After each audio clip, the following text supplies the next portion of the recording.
Okay, so it's been about 3 days since you guys have returned and have given Kantenkopf Greben the sword Begonia. And finally, as you awaken on this day, you are given a notice as you get out from your kind of like bunk room or like your like the little cell you live in as a Blut Hunter in Lavency, like the tiny little room with your bed and desk at it and window. And you're told that the experimentation with Begonia is beginning today. Oh man, I gotta make it right over there.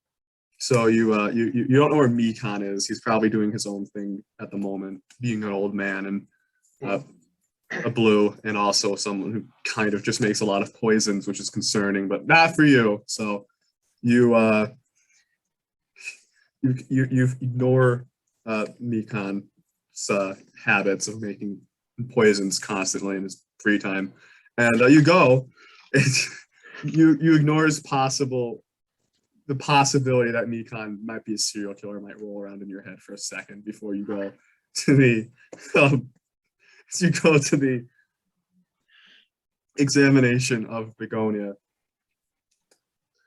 And so you go over to that lovely little tower you were in. You climb it up to like a higher level up the tower as opposed to it, and you see again the orange woman, and the red and green man, who are the researchers here in Lavency, capital of Purpleshine, auxiliary legion members.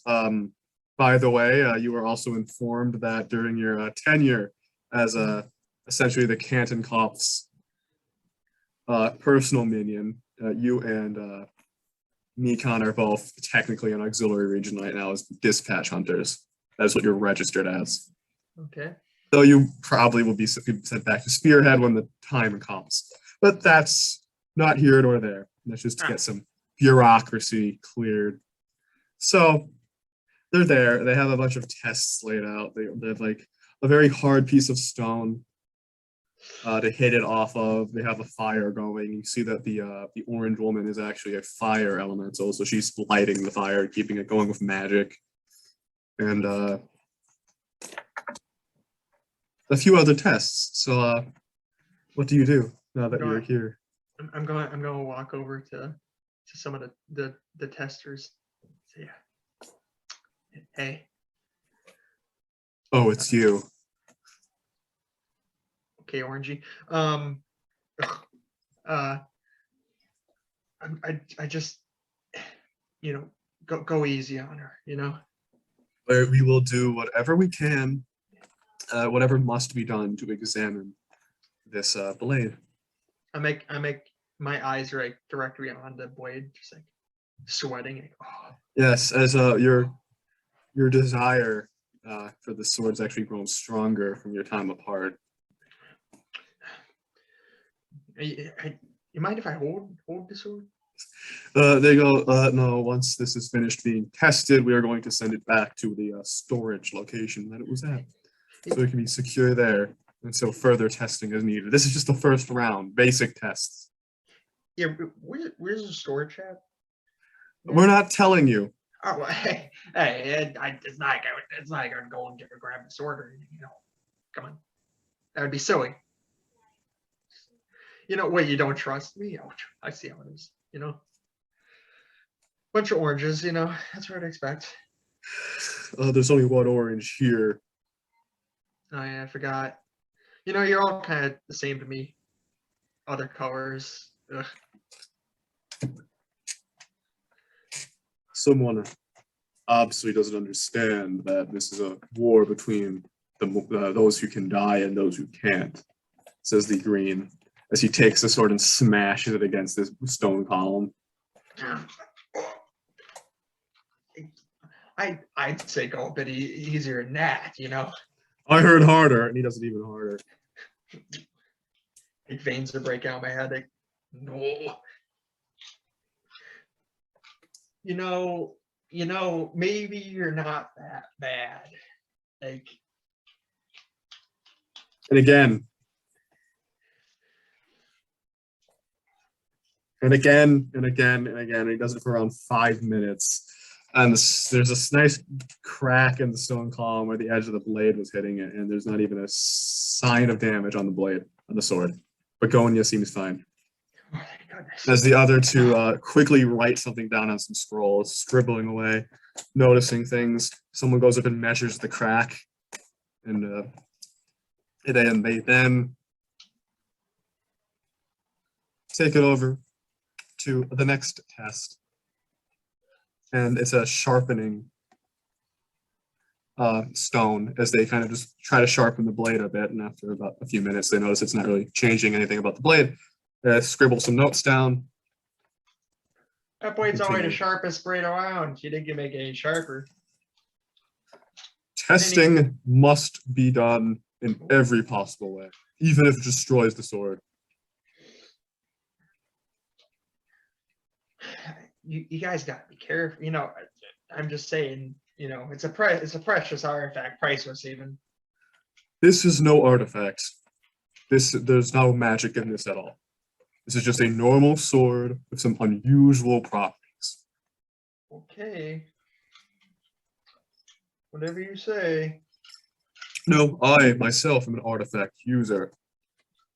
And he says this, an orange light fills the the whites of his eyes, and it hugging against his irises. And there's a little flash of orange light, and he's holding an axe in his one hand. He goes, "If you can see here on my axe," there's kind of like carvings on the axe of runes and veins almost filled with orange light on the the metal and wooden staff. He goes, these carvings here will allow the magic to cling to the axe and make it produce a desired result. This is artifact magic. He swings the axe down towards you, and suddenly he's like an inch away from your face. I don't even want to flinch at this. I think I'm scared of some filth magic. Disgusting. Artifact magic is one of the most versatile types of magic, much more versatile than your elemental, from what we've heard. But as you can see here, he kind of desummons the color in his eyes and the axe. He gets sent back somewhere. And he shows you Begonia, and he goes, "There's not a single line like that on Begonia. There's no magic flowing through this, and there's no room for magic to flow through this. This is a strange but mundane object." And that's why we're testing it. If we could reproduce this, imagine the effects it can have on the war. Well, you seem to not even get a chunk off of it. How are you going to reproduce it if you don't even know what it is? We've only just begun the tests. Okay. And I watch him continue. So they carry out a few more tests, and they take out like a vat of acid, and they just kind of dunk the sword in for a few minutes. Oh, God. And again, they take it out of this, and it's unharmed. And finally, they go over to the fire.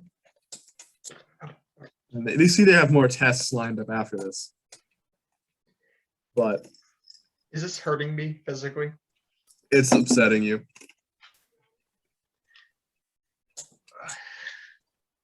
You know, it's we did a lot of testing today, you know. There's many more days of testing, you know. And they just kind of shove the sword in the fire. And after a minute, nothing really happens, though it does start to kind of shake a little bit as they take it out. This weird reaction to fire. But it eventually, very quickly, actually does stop as they eagerly write down the reaction, trying to figure out its properties with that. If it's of any help, I think when I was fighting the mage who was using it, he was using some kind of fire magic as well.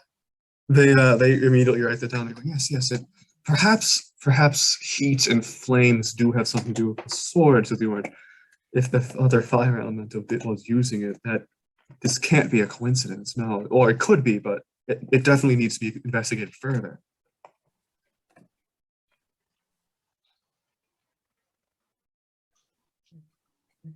Do you think the sword? I know this is a shot in the dark, but do you think it takes on the properties of its wielder? Maybe. We have never heard of such a metal. I mean, yeah, it's no Medidium, but I mean, Well, you were the last one to wield the sword. it didn't quite like me. What do you mean? I tried to put some magic into it, and it redirected me. That they all freaking scribbling again and go, yes, that is incredibly interesting. We were thinking of having a different metal mage come down and try that, but if that's the case, would you mind showing us? Okay, as I wick my lips a little bit. Okay, and I tried to use condensed metal on it. And as you do kind of cause this liquid metal to come out of your pores and hands, and it runs across the blade. Again, it just kind of drips off and hardens onto the floor. No Midinium, enhancing the blade's power, even though you're trying your hardest to get it in there. And trust me, this works every time. Just not this time. And they scribble, scribble, scribble. And as you're scribbling this, you see the artifact mage has once again activated its magic and has kind of looks like a monocle on. And it's causing his eye to engorge or not engorge, like inside of like, it's like he's staring at it. The eyes getting bigger and smaller from his, through the monocle. You can see it like growing and shrinking. And it goes away and he goes, yes, yes, you were trying to use your magic on the sword. It's just not working. What could this be? Well, I don't know. As I start to walk slowly towards the door with the sword. You should leave that here. You're going to leave that here. This is in my hands. Oh, geez, how did that happen? Oh, geez. As I put in the sword and go, put on the ground. As the red comes over and picks it up, he kind of like looks at you warily and takes the sword back for more testing. And just as they're beginning to take another test where they're going to try cutting a piece of wood with it, they are, there's a knock at the door. Let's go check. There's a guard. Oh, hello. A palace guard. Oh, my. And he goes, you Midas? He's a purple. Oh, yeah, of course. Yeah. So he goes, Kitten Cough wants a word with you. Says something about your reward. As my jaw drops, and I just like, yeah, right away. As did you run out? Yeah. Very. And as you're running out, you suddenly, it's as if it goes from it's like a snap inside of yourself, and you just immediately lose all interest in the sword. My love for this man, my adoration for this man just breaks all hold. So yes, as yes. you run faster you've ever ran in your life, and you end up in the Canton Cops room. Again, if it's nice open back where you can see the glitter sea in the afternoon, it's blue waves rising and falling outside as it takes up the entire horizon. And standing with the Canton Cough named Grevin Ilvan, or Ervan, I forget, is another person, along with, the usual Blut Hunter guards that are always in the Canton Cough. There is someone else, a very disfigured looking person. You can't really tell if they're a man or a woman. It's someone who's been shaved bald. They're missing, it looks like a chunk of their left cheek. You get closer, you could tell it's a woman. They kind of look emaciated, and they're covered in scars, and they're a red. Oh God. But you can recognize them as a member of Special Legion, which is the legion led by Gehenna, because of their deformities.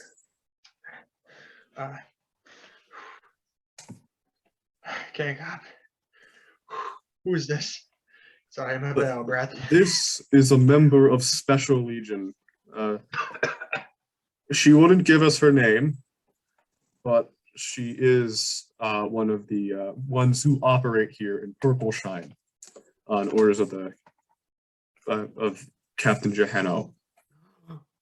And she is, in exchange for a few favors that she has communicated to the captain and for herself, she has agreed to act as a middleman for a call. Call? You're saying I'm going to hear his voice? Yes, this member of Special Legion, Oh my God. and as the woman goes, very hoarsely, she goes, Ilvara.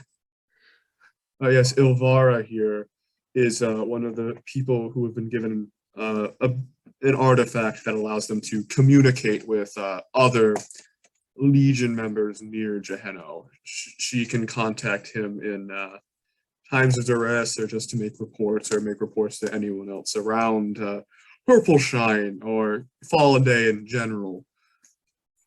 Oh my goodness. The captain has agreed to speak with you. Oh my goodness. Oh my goodness, I'm gonna cry.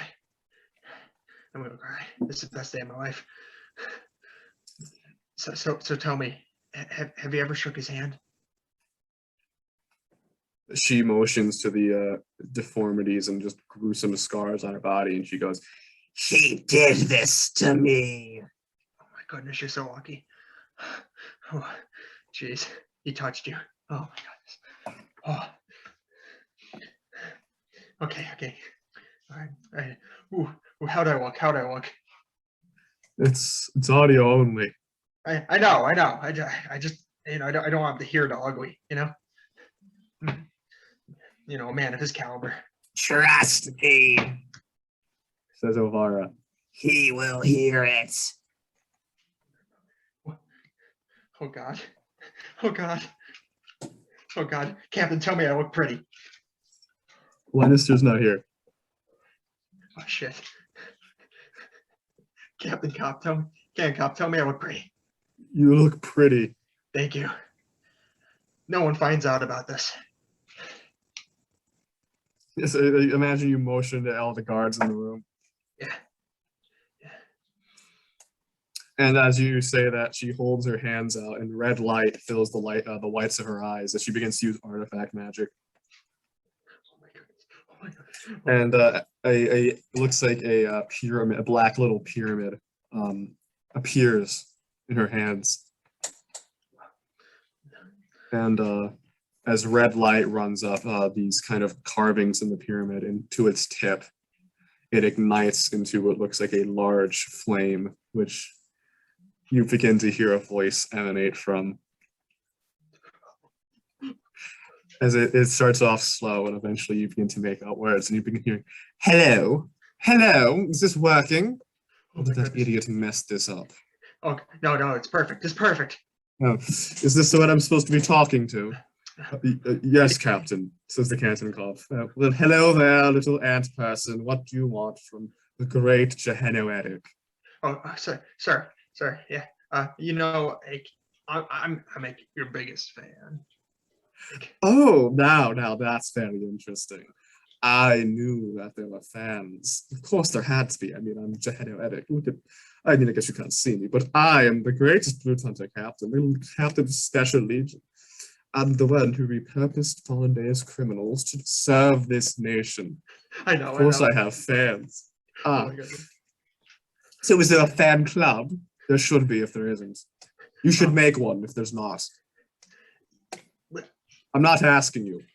Of course, sir. Sir, yes. Good. Yes, sir. Good. I'm happy we're on the same page. I'd love to meet you one day. Perhaps when I'm in Purple Shine next, if I have a period of free time in between my very busy schedule, I can hop over to Amythest and say hello to all the adoring fans I'm sure you will have gathered for me by that point in time. Of course. You know what?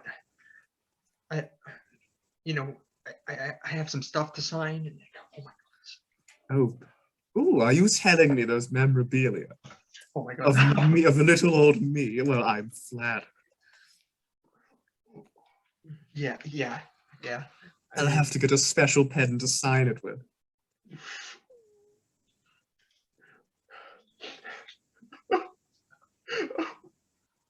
I'm so happy. I mean, you know, tell me, what are you doing nowadays? What's Oh, it's quite dreadful. Oh, you ever heard of the southern swamps of Redfall? Ooh, nasty place. Please go on. Please go on. Well, I'm currently heading down there for some business, you know, dealing with something. We're trying to take Amaranth, that old city controlled by Bluts. There's a general down there, a noble. They're sending down Captain Nobiel, but can't trust him not to screw it up, so they have to send the very best down there to make sure everything goes as planned. Of course, of And course. that's what I'm going to do, but I'm currently preparing to head out for this. And it's going to be disgusting, but I'll have fun. I'll rip a few people apart with my bare hands. It'll be a good time. Oh my goodness. I mean, yeah, if anyone could do it, you. I mean, obviously. Oh, yes.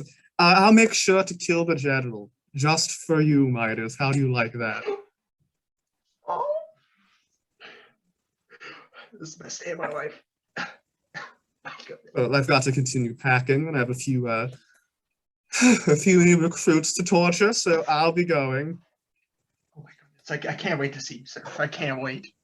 I'm sure. I can't wait for people to see me either. And the flame disappears.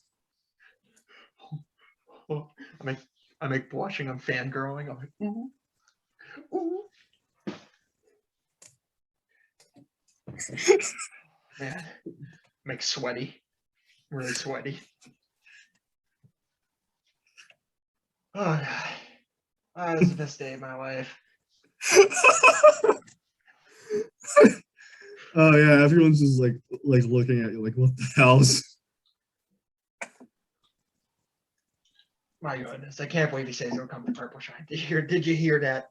He'll definitely be stationed down here again at some point. I don't think he was saying he'd come down for you. Oh my goodness. I mean, but like, man, like he says he's gonna kill a captain just for me, or he's gonna kill a guy just for me. For the old me. Oh my goodness.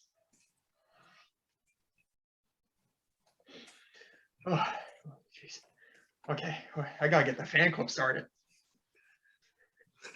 Any takers? Any takers? Everyone shakes their head no. What?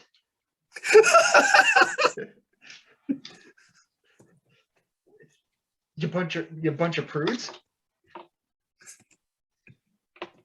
Such a noble, upstanding man. Not even you. You're part of his crew. He electrocuted my vocal cords. Goodness. He did such a loving thing to you, and you're not going to repay him. You have just desperately awful problems. I have. You know, as I put my poster a little bit deeper in my pocket, you know, I whatever, you know. I have problems, yeah. Jeez. All right, well, I'm gonna go gather some more members. I mean, I don't even need you guys. I can't believe this is what this is going to turn into. So no one tells Mikon. Definitely not Mikon. Sure. Anybody. Or she's gonna look like a daydream compared to what you're gonna look like. Did you just threaten me? Not you, Canticop. Yeah, all the guards kind of like Yeah. move towards you.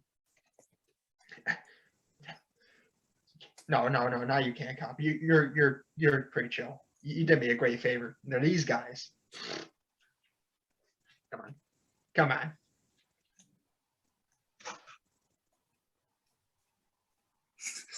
Well, jeez, I better be going now,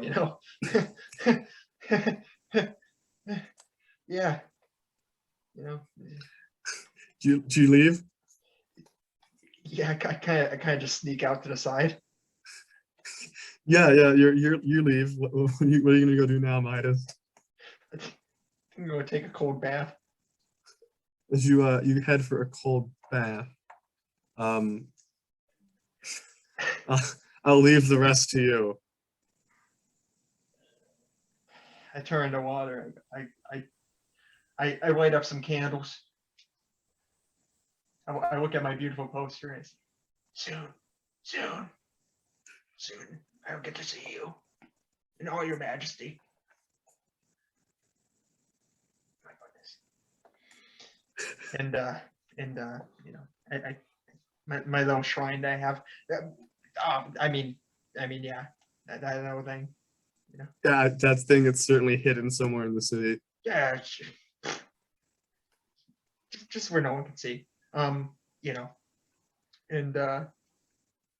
I just have a biggest grin in the world. Greatest day of my life. It's all been added up to this. I could die now. Nothing would matter.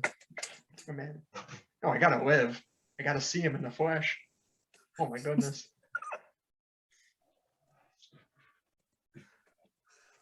So as you finish your cold bath, you do eventually go and meet up with Mikon. And as you meet up with Mikon, you see that Mikon is putting away several phials of some foul foot poison into like his pack. And he greets you all friendly. Hey, Mikon. Hey, jeez, it's been a good day for me. How about you? Oh, I got some alchemy done. And had a very relaxing morning after our outing last week. Alchemy, okay. I have to be ready to defend myself should anything happen. Mikon, where do you live by any chance? In the town. Here in Amythest with the rest of the Blut Hunters and yourself. Yeah, just wouldn't be hiding any bodies, would you? No. What? What are you implying? You can never trust those docile blues, middle of nowhere. Right. Well, I would say the same thing about you mysterious purples and your strange customs and your foreigner love. Foreigner love. What? What are you? What are you assuming here? I am assuming nothing. You foreigners, you foreigners, forgive me. You purples and your love for foreigners is well recorded. You're the only ones that trade with them, openly at least. Me, talking with a foreigner? No, never. Well, I didn't imply you specifically. Yeah, definitely not. I meant you as a people. Yeah, filthy. The other ones, they're just not as cunning as me. Awesome. Hides poster in pocket. But yeah, geez, we should probably go and find our next mission. Well, I don't believe there is one at the moment. The Kansenkopf told us he would alert us, and so far the Amythest Serpent has been defeated, its leader slain, its second in command captured, and that weird sword of his currently being dropped off of buildings. I last heard by the testers. I wouldn't say it's weird. I'd say it's actually very well crafted. Oh yes, but whatever. That's not important. It's all is going well in terms of our assignments. We have succeeded. I heard the captain may have killed a rainbow oyster, though. That might be interesting. Ooh. You said dropped off the buildings? Yes, they dropped it off the top of the tower earlier. Don't you think that's a bit much? Who am I to question the ways of science? I guess so. I mean, we should go do something to get my mind off of things and other things. That oyster sounds amazing. I would love to go. I'm sure you've had rainbow oyster meat since you are purple and you live here by the Glitter Sea, but I have heard it's quite delectable, and that is where wonder pearls come from. But killing one, well, that's very hard. The captain must be happily celebrating Hasul's death. He's bringing such a grand prize into town. I didn't think he'd be, had time for it. But hey, yeah, sure, we should go check. I believe Captain Wennister only answers to the Canton-Kopf. Yeah, fair point. He has his own armada of ships to organize around, so who knows? And as you two begin heading towards the docks, you are informed by Mikon as he goes, "You hear there's been some disappearances around town lately." Yeah, couldn't be because of somebody I know or anything, Maybe you. And what? I mean, who? I mean. Oh, that's a funny joke. I thought you were referring to Jehanoetic, but you would never know him. No, he's not even. He wouldn't be in this area. I mean, not like I would know anything. Of course. How would someone like you ever meet a captain? Never. I don't talk to foreigners at all. Definitely, you don't talk to them. You don't trade with them, and you don't keep shrines to them hidden under one of the docks. That's oddly specific. Is it oddly specific? Is it oddly specific? How people go missing around town is when they go snooping under docks. Oh, is it you? Are you the one killing people around town? No. Just saying. If anyone else goes under docks anytime soon, they might disappear. Especially if they're blue. I mean, I wasn't planning on going under any docks. I'm just saying I've seen a few people, purples. Not really surprising because we're in Lavency, but I've seen a few people sneak out of places and go under docks in the middle of the night. If you do some reconnaissance. And I saw, someone. It looked like they were lighting candles. More than one person? No, just the one person. Perhaps we should tell the Canton-Kopf of such strange activity. I think we should just leave people be. You're always sticking your nose in people's business. Like they go to purple back in the woods, It's just, for solitary people, you're really sticking your nose in people's business. I just leave him be. He's probably a good, upstanding gentleman. Regardless of that, yes, there's been some disappearances around town. Yeah. People are getting quite worried. In fact, you remember that man I beat, or that not the one I beat? Do you remember that man who I defeated at the arena? Yes, yes. Captain Parsons, the one who pretended that he used to duel with Lannister. Mm-hmm. He is one of those who went vanished, apparently. It's the talk of the arena. Jeez. I mean, the last person I saw him with was,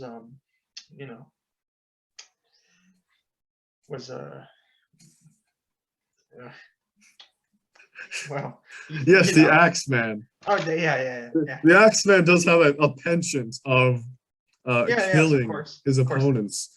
Perhaps an argument got too heated between the two, and that short sword of his is too flimsy for that great axe stick. You know what I'm implying. Maybe we should go ask him as I step a couple of steps back. What are you worried about? I just, you went shopping, right? Yeah, you've been shopping all this time, man. I think I see the salty Dachura imports. Do you? Yes, Lannister's ship is in port. It's Grand Majesty itself. Yeah, after you, good sir. Yeah. After you, I take you to lead the way.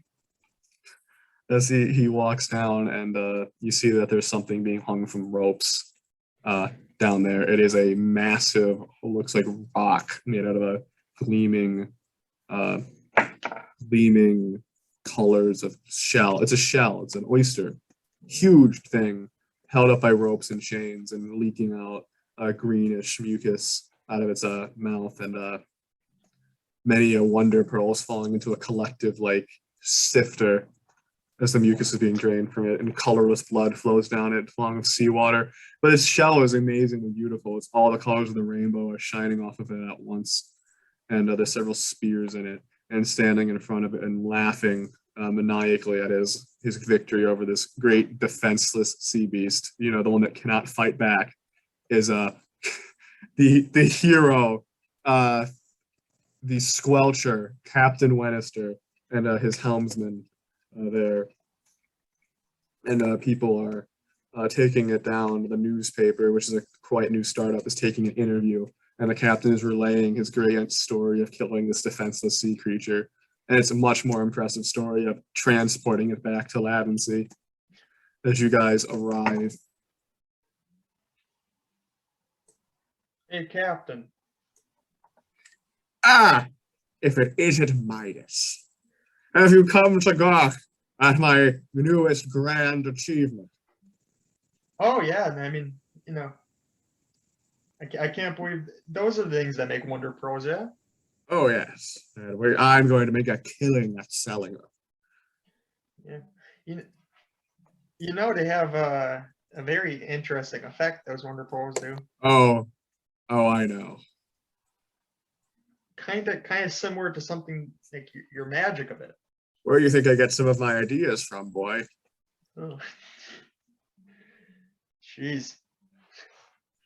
Well, how's the lady doing? Ah, Bertha. Oh. Yeah. Oh, you're not talking No. about that salty prisoner locked up in a mithril. You're talking about the maiden of the seas herself. Yes, of course. Yeah. My lovely little Stacy. Yeah, Stacy, of course. As the reporters are now like really, they're kind of like, oh, the captain has a lover somewhere. So they're like writing this down. He goes, oh, you know, she's eating her chum in the basement like normal. And they all just like drop their pencils.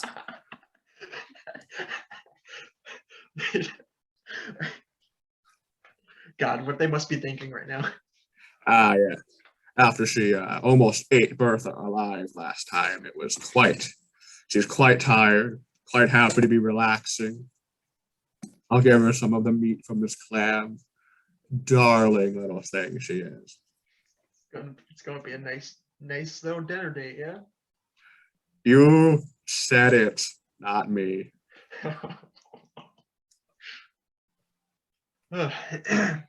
Is that a new form of sunscreen you got on there? No, but I understand what you're saying. I'm afraid Stutter is still out of commission after his horrible habit of getting himself shot flared up once again. So another cream boy had to be selected for these next few days while Stutter recovers. And let me tell you, they do not have the magic hands that Stutter does. I've gotten a bit burned. And that person, I'm not saying names, has been sent on a very bad trip. They're on the boat. They're screaming.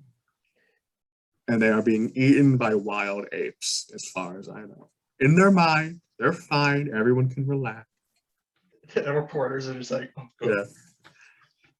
But sometimes I don't believe in physical violence unless I'm in the mood for it.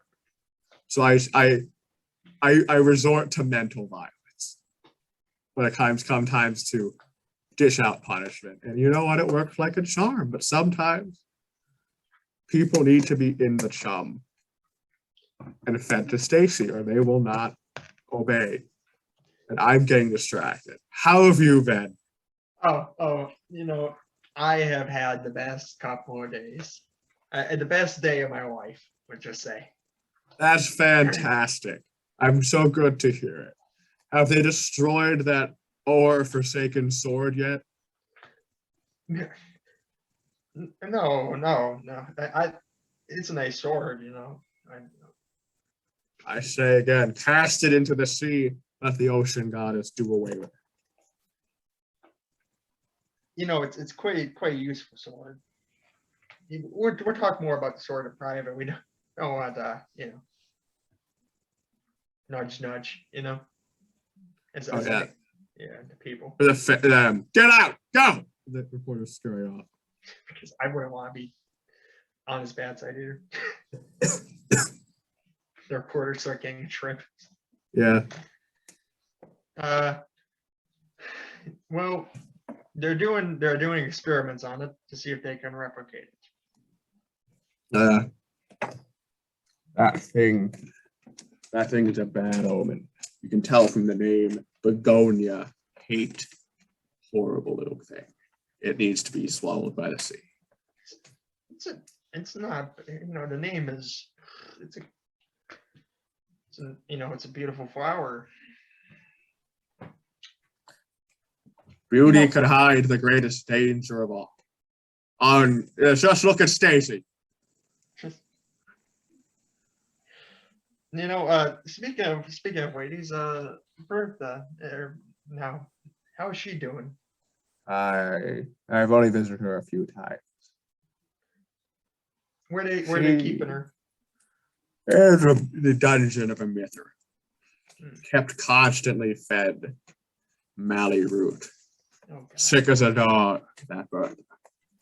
And he holds his hand out and summons a tiny little thread, dances it around with candy purple aura. Can't even summon a lick of her own magic to save her. Oh, that Mally root is nasty. Ugh. Jeez. Well, you got quite a nice catch there, nonetheless. Yes, I felt like celebrating the destruction of the Amythest Serpent.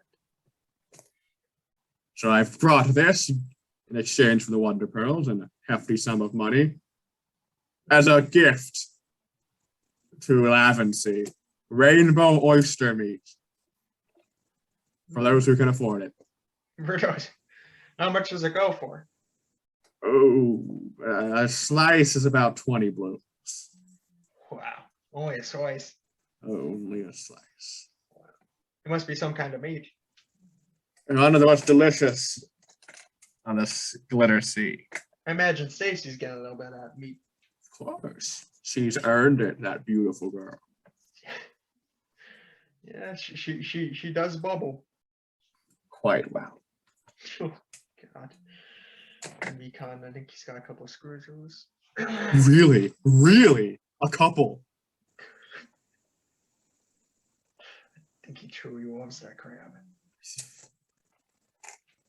I was trying to forget about that. Yeah. I think we should probably, leave him be. I don't want to see what he's going to do. That dinner date he's going to have with that crab is going to. I was not going back on that ship. As Mikon turns to walk away, do you follow? We'll be seeing you, Captain. Hey, and good luck to you. Yeah, I'll follow. Yes. Good. So you guys head back up. Is there anything else you want to do in Lavency today? Can we go to a store? Yes. Can I see how much if I could sell those rubies for? So it takes you a while to find a store that will accept them. Though eventually you do find a jeweler in town who is willing to buy them from you, but he will be removing the ear with obviously. Yeah. And he gives you around 80 blooms for the 4 of them. 80 blooms for 4 of them? Okay. Sounds like a deal.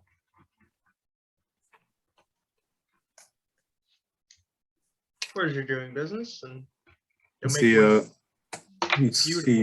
nods at you and send you off.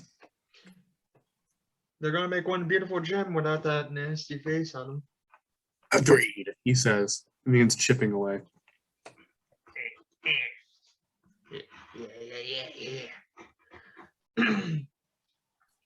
Yeah. So what should we do, Mikon? What do you think we should look for this? We should probably go and investigate, get rid of this killer in town. Oh yes, I think it'll be much. I mean, I couldn't think of a better job for us now that we've had some time opened up. Oh yeah. Maybe we may also get a couple booms out of this. So Yes, perhaps we will. As where would you like to go to investigate? let's go to the Blut Hunter barracks, Yes, you head back to Amythest. and we'll go over to the M section where they keep the M's, the people with names M, Mikon's area. The pastors. Oh yeah. Oh, this empty bed over here looks interesting. Let me just look around. You mean the pastors, right? Yeah. Let's go to the pastures. I know. I'm talking as me, not Mikon. Yeah. The pastures section. Yeah, as you do head over, there really is only the only pastor that seems to be like as a Blut Hunter here is Mikon. We should just start here and work our way down, But there does seem to be like another area for an actual purple pastor. Oh no. Who is setting up to kind of like do his duties for the day. He's not a Blut Hunter. He doesn't have magic, but he is a person assisting the Blut Hunters with his religious expertise. Yeah, I mean he's perfectly fine upstanding purple. Come on. Yeah, we should just start here and check this bed and the nightstand. Are you referring to my stuff? This is yours? What? Why would you imply me? I didn't kill anyone. I just didn't know this is yours. And there's a lot of pastures around here. Why do you think a pastor would kill people? You never would Our expect job it. is to ease the suffering of the living and assist the souls in moving on. Sounds like a killer. But hey. Maybe if I phrased it differently, it would sound better. But you're an atheist, I believe. You don't believe in the ancestors, nor even your own bizarre, strange, creepy ocean goddess or whatever it is they worship. Geez, I just didn't think this was your bed. There's so many pastures to choose from here. There's only me and him over there who doesn't even live here. He's a purple. He's fine. Like Midas. Yeah. If you want to find this killer, presuming there is a killer, and you are in Lavensey, the capital of Purpleshine, and you're not considering the idea that it's a purple killing people, I think you're going to have a very hard time finding the killer. Purples are upstanding citizens. It's a city filled with purples, barely filled with anyone else from any other canton, and you're assuming it's someone from another canton when we're not even probably 5% of the population. I mean, it could easily together. Be Reds are known for this kind of stuff. They are quite a prideful people, I'll admit, but it's statistically likely to be a purple.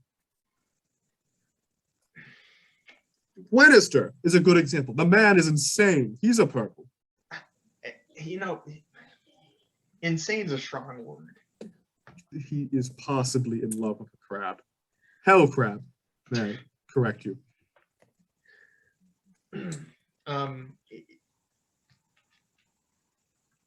He got a nice oyster. You're grasping at straws because you don't want to admit that your massive mark bias is completely contaminating this investigation. What are you? Okay. We'll check the purpose if it makes you happy. Go check him now. Go check that priest. Ask him. Ask him if he's a killer. Wow, that's gonna work, Mikon. Yeah. Just do something sneaky. Go ask him questions like, "Do you know? Have you been to the fighting pits? Do you know what happened to old MacGuffin or whatever?" I don't know the kill. I don't know the victims. We didn't even find out the victims. Yeah, leave it to Blut to have good conversation. Jeez. So I don't think you have other friends, Mikon. I mean Midas. Damn. Watch out. Jeez, I gotta watch my back here. Just gotta make sure I'm slowly walking towards the guy, looking at you, making sure. Why do you think I'm killing people? Why would I kill people? I work with poisons. To defend myself. You ever test them on humans?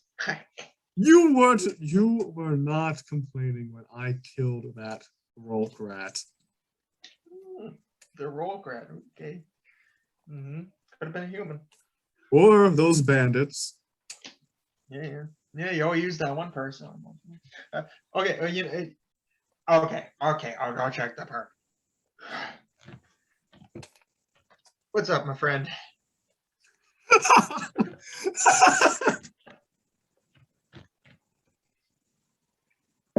Oh, I'm just overseeing, as he himself also has a massive necklace of finger bones. Ugh. I'm simply overseeing the dead and hoping for their rest by the power of the predecessors and the goddess Oer. What are you doing today, my child?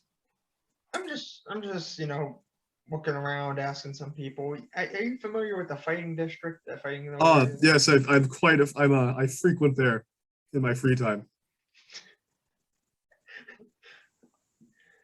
Well, that's so suspicious. You ever see one fighter in particular? He's my favorite actually. What was his name again? Sorry. Captain Parsons. Captain Parsons. Yeah, Captain Parsons. He's one of my favorites. Oh yes, that daring buccaneer. Quite the good swordsman. I've seen him go toe to toe with many an opponent. Made some good blooms on him too. Yeah. When's the last fight you saw from him? About 3 days ago. He looked a bit sick. Looked a bit sick, you say? Yes. Yeah. could have been for any reason. Yeah. Well, maybe somebody made him a bit too sick. He just never got better. Anything like that. Oh well, I did hear about some mishap with him fighting against a Blut Hunter and losing. Whatever. Yeah, but I don't know.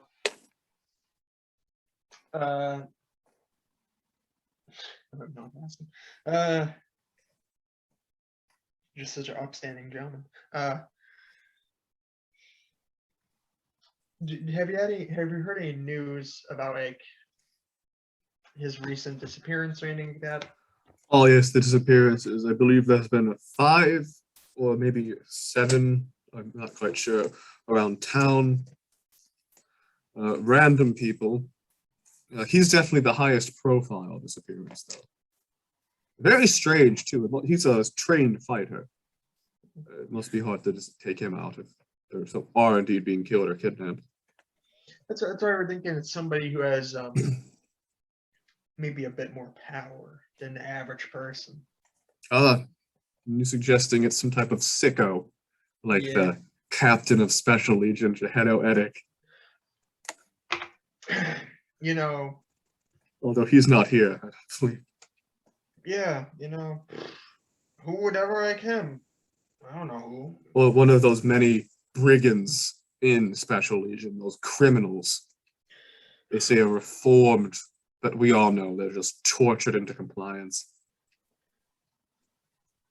I would say it's just, you know, a little bit of motivation. Suit yourself. You Blut Hunters do have different perspectives on things than us regular folk. Yeah, you know, it's almost as bad as carrying around a necklace full of finger bones. But hey, you know, These are treasures given to me yeah. by the departed. Pretty creepy. Reminders of their lives, the deeds they've done, and the people that they have touched throughout their lives. You mean given by cutting off somebody's finger after they're dead? Hey, I mean, given is a word. Yours will be gone as well when you die, to those close to you and to a local pastor, as your body is thrown into the sea to join the watery halls of Thor. I think I might just throw my own fingers into the sea. That way I don't have any creepy old priest touching my fingers. What about the creepy old priest behind you? That blue one? Yeah, he's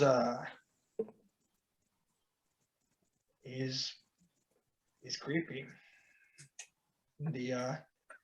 You know, he uses a lot of nasty magic. If you ever saw it, it's completely disgusting. As I say, it's very wildy. Well, maybe you should be questioning him. You know, you're right. I should be questioning him, shouldn't I? Yeah, I'll go do that now. Hey, Mikon. I swear to the predecessors, do not accuse me of being a murderer again. Okay. We'll go down and check out some more Blut Hunters. We think it has to be someone quite skilled. So it's either the Blut Hunters or one of his enemies inside the fighting district. What about those freaks in the tower who take people apart? That's true. You know, they are of, you know, different colors. It's possible. You're onto something there. Okay, it's probably a purple. You know, I don't know. There's a lot of, you know, there's an orange in there. There's a red. I just think it's the worst. Agreed. Yeah, probably sold his organs. Would it be surprising there are some unsavory folks in this town? Lannister. You mean a hero? I know you're lying. I know you're terrified of him, like everyone else. Okay, you want me to say it? The crab thing, a little bit gross. Okay, you happy? I'm going to hit my head off the wall for 3 hours tonight when we're done with this, but that's for the future. Okay, all right. That was the present. The tower sounds a good place to check. We'll go over. As you do head back to the tower and are turned away by guards as they are still busy testing. Excuse me, but we are on official business. Well, give me a proof. Give me proof. Show me a writ of proof. 1 second. I have to gather it from my friend. Mikon. Yes. We need a right proof. We should attempt to go get one. 1 second. We left it in our barracks. Our other pants. Our other pants. Yeah. We'll be back. As you guys head out, presumably the Canton Cough, as you had just assigned yourself this mission with no permission to do so. We're just vigilantes. For fun. You do arrive at the Canton Cops, and he does allow you to come in. Hello. I see you're back. Back. I mean, I wasn't here in the first place. You know, first time seeing it today. You know, we're wondering if we can investigate some of the disappearances around town. Ah, yes, I've heard about those. I've already assigned people to that. You know, Do not worry yourselves. The business is already being investigated as of 2 days ago. 2 days is taking a little bit. Well, yes, it's a thorough combing of each of the crime scenes, figuring out if they have any reason to leave, if this is some weird group, or my theory, because there's been a few events around Purple Shine the last few days. Whatever was left over of the Amythest Serpent's been going wild and attacking certain Blut Hunter bases, and they've been put down. Really didn't cause that much damage, and I'm wondering if this is a similar situation, if these people were agents of the Serpent and are now fleeing the city before they are found out. That's always possible. But I have some of my best people on it. But you think a couple extra hands, especially talented hands like us, you know, while we're waiting around, you think would have hurt? Well, I would prefer to have you two on the side in case I need you for anything more urgent in terms of Canton business, not city business. But True. How about we make a deal? If nothing comes up, though, I have a meeting with them in a few hours. Investigators. If they don't give me anything of note, I will call you back in here tomorrow, and I will put you right on the task. It sounds fair. Sounds fair. Okay. Thank you, Karen Cop. We will see you later. Pleasure of meeting you for the first time today. Pleasure's all mine. Wink, wink. I'm going over to Mikon and say, you know what? I gotta know. I gotta know if he's having a dinner with Stacy. It's so sick. I kind of have to know.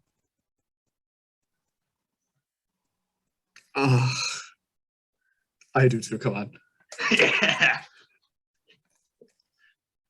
So it's getting towards nighttime. You guys head down to the docks. You see that the clam has been opened up, and that some other you guys see the jeweler from earlier is paying some of Lannister's people to take some pieces of the clamshell. Ooh, good man. As this guy is a quite savvy little man, and he's a very short man too. The jeweler, very hairy face. No hair on the head though. Like very wild beard, little goggles on. I don't know. I have this really detailed image of this guy for no reason. He's such a background character, the jeweler. So yeah, so he goes off. He shuffles past you, and yeah, you see that most of the meat's already been taken, and whatever's left of it is actually being loaded onto the ship by Lannister's goons. So we gotta be sneaky about this. We can't let him know that we're trying to eavesdrop. You know what he did to that servant, the cream boy. You know what they did. Oh. Yes, I know what he did to Worst Shutter. Yeah. Okay.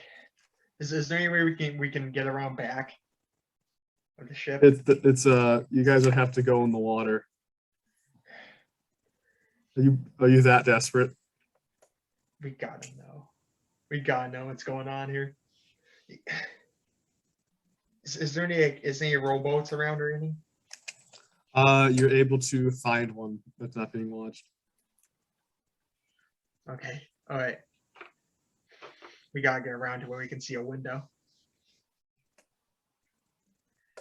As I grab the rowboat and I get in, Mikon.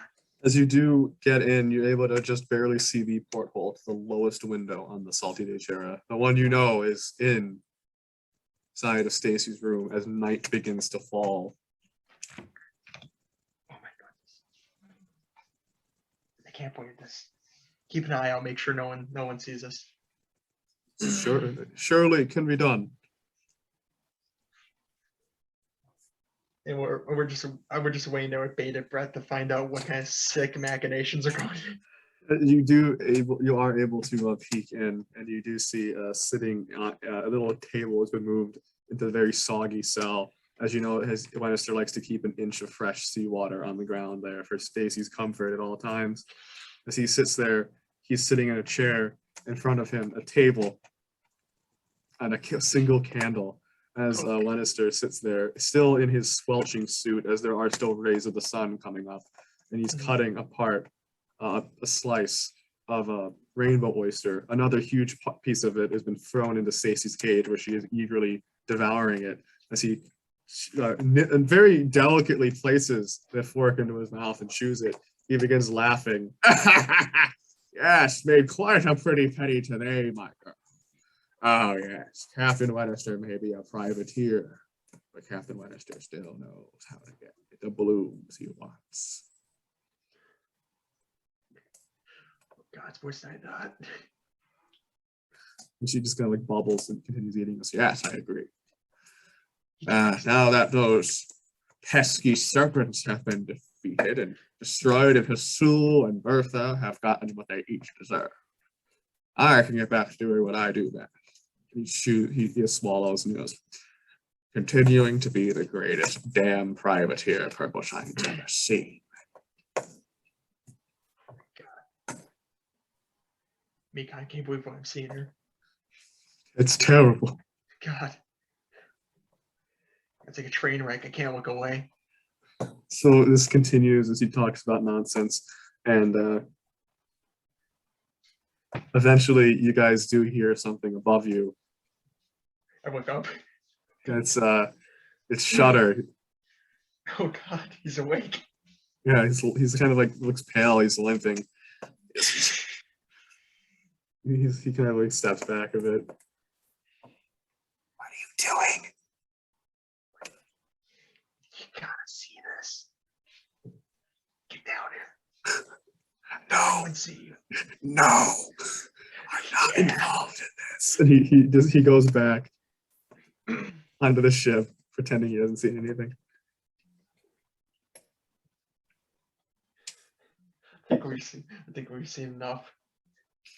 As you guys head back, as night comes and you're walking back to Mithril, there is a loud, not loud, it's in the distance, but you hear a very familiar bang.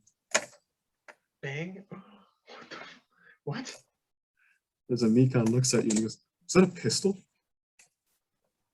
Oh God. Which way did that It come goes from? into the night. It sounds like it came from a Mithril. We're gonna run towards it. You run towards a Mithril, there's a huge amount of commotions. Blut Hunters are everywhere running around. People have magic out.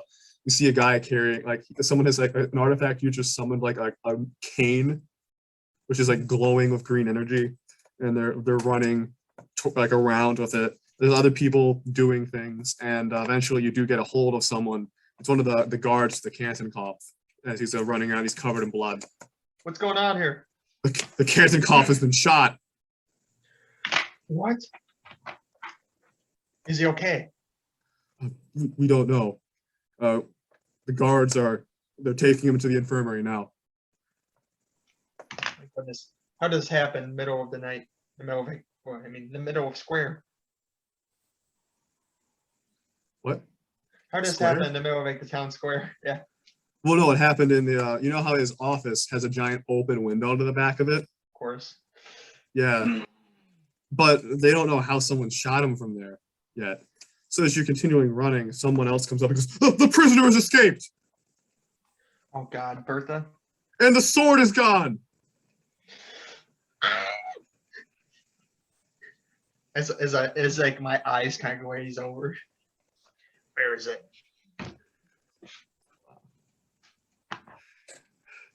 So as you guys are continuing running, eventually basically one of the Canton Cop's advisors comes out and he shoos everyone away. He goes, the Canton Cop is alive. But that information does not leave here. The information of anything that happens to him does not leave Amythest. Do you all understand? Yes. These are the words from the Cop himself. Or direct orders from the Canton Cop to every Blut Hunter in Amythest. No one speaks a word of this. A single breath. Nothing.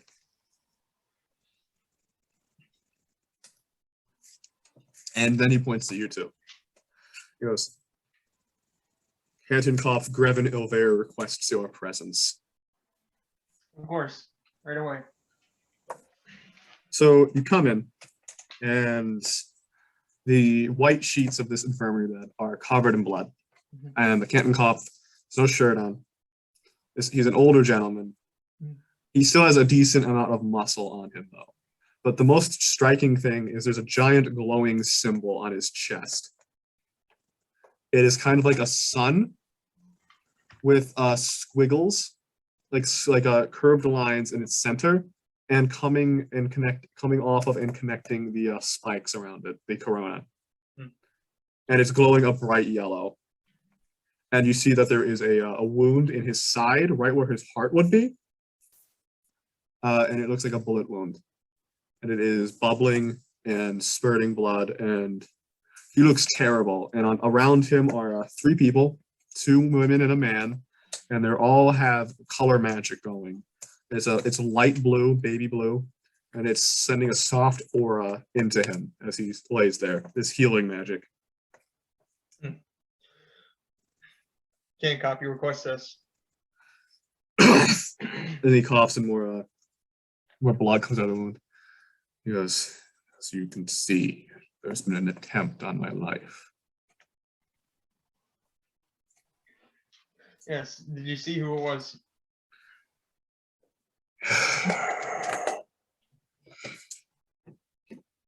There were 2.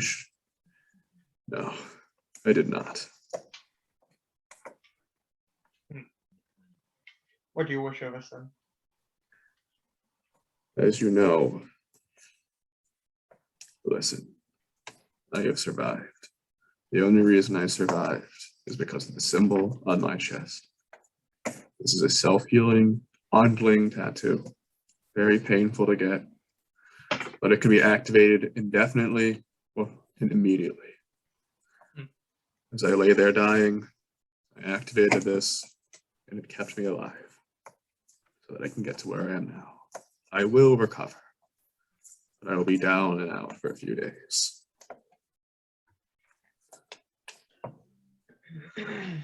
Well, it's good to The see. prisoner has escaped. Bertha is the self-proclaimed pistol witch. The weapon has been found. It was on one of the surrounding towers. Too high to reach without teleportation magic. The issue is, I know,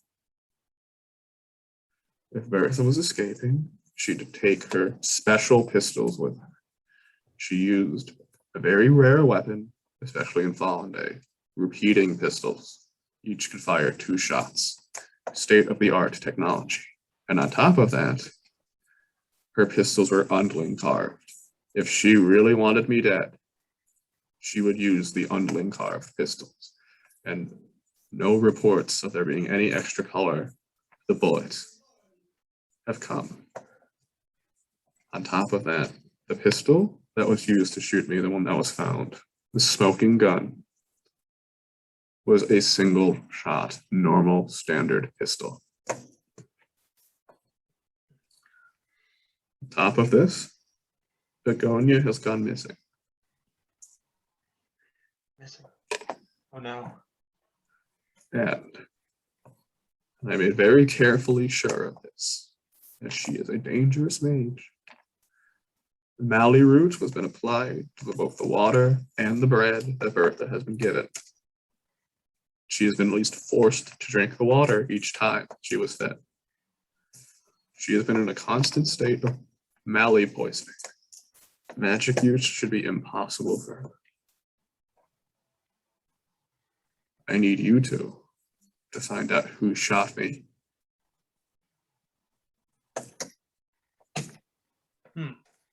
And about Bertha. Find her. Find her? Okay. Find her. Bertha, in my opinion, was not who shot me. Interesting. She is a red herring. Do we know always the general direction in which they went? The only thing I saw was a wisp of red. And it wasn't magic, it was fabric. That was it. When I looked up, went to the distance. That's all I saw. Okay. It looked Leave it like to some us. kind of ribbon. Leave it to us. We'll find it. There's another thing. He gets weaker, and the other people like pump up the magic, and you see the strength kind of flow in them. You know, I was shot, and Begonia was stolen, and Bertha is escaped. Bertha escaping is nothing more than distraction. This is a setup. Someone wanted me dead. It wasn't Bertha, and they wanted Begonia. Retrieve the sword. Retrieve the girl. Report back to me with what you found. Yes, sir. Okay, Mikon, let's get going. As you guys head out. Okay. Let's start combing the edge of town. What do you mean by that? Like let's see. Like what buildings are closest to edge of town? Let me get back in. Let me see. Just kind of some guard buildings. There are also some auxiliary guard barracks around there, and an inn Which called the Drifters Respite. check the inn. If you guys head to the Drifters Respite, what do you do there? Is there in fact innkeep? Oh, yes. Oh, Hello. we're looking for anyone who came in wearing a suspicious bright color of red. Oh, I haven't seen anyone wearing red, but I did see a man walking around in a very flamboyant pink coat, almost like a pirate's. Pink coat. That Interesting. is not Lannister's. Not wearing suits, huh? Do you see where that person went? I saw them heading towards the gate to leave town. Interesting. I think we should make our way towards the gate then. Thank you for your information. It is no problem at all. Remember, if you want a drink and a rest, come to the Drifter's Respite. And the old woman says as you leave. All right, we're gonna start running towards the gate, the town gate. So you run towards the town gate and you end up leaving the great city of Lavensey. The moon, Malig, shines above a white silvery light upon everything. Around you is an open field filled with long grass and well-traveled trails as you run out and see some of the last travelers drifting into the city, probably people from surrounding farms going in to get a drink at the inn. It takes you are running for a bit longer when suddenly you hear another bang. Go in that direction. As you begin running towards near the edge of the sea, a rocky outcropping, a little cliff.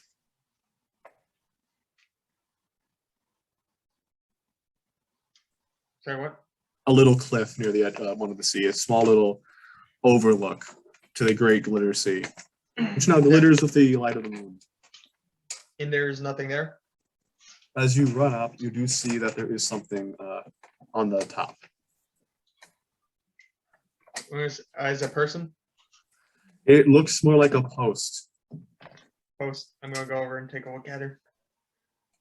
And her is a very apt way of saying this, as you do see tied to the post is Bertha, barely breathing, but alive. I'm gonna take her down from the post. Yeah, you take her down. She is unconscious, still suffering. It seems like she was almost drugged. Oh boy, we'll have to take her. We'll have to get her back into towns for questioning, for time being. Actually, She's still unconscious. She's unconscious. I'm going to use a smelling salt. Yes, excellent, excellent. Role play reward point. So I didn't think this would ever come up. Sweet. And her eyes snap open. She's still very weak. She's still suffering, but the smelling salts did their job.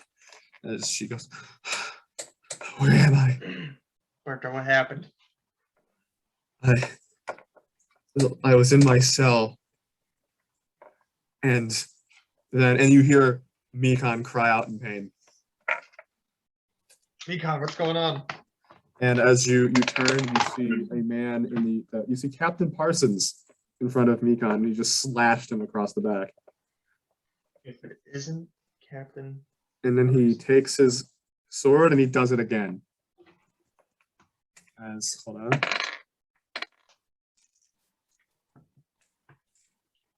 And Mikon is really not looking good. He is barely standing after these two sword attacks. And Captain Parson lets out a laugh. And as he lifts his head up, you see his eyes and teeth underneath the brim of the hat. What was once normal looking teeth are now very sharp and pointed. And his eyes, his pupils, once so snug within his brown eyes, are now bright orange, almost flaming. Oh man.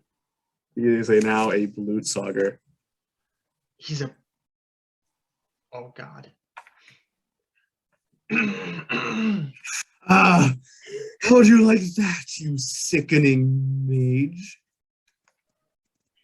Damn you. I see you woke up the princess. What was your name? Oh, I don't think I got your name. Doesn't really matter, Blut Hunter. You're dead. As you see another shape comes up behind you, another Blutsauger, this one being unarmed, but in being a woman. Those two is more than enough to deal with the likes of you.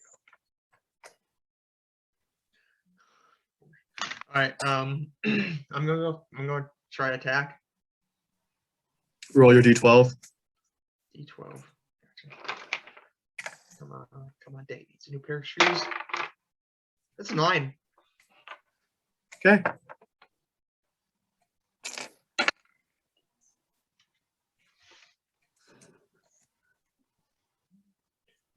Roll it again.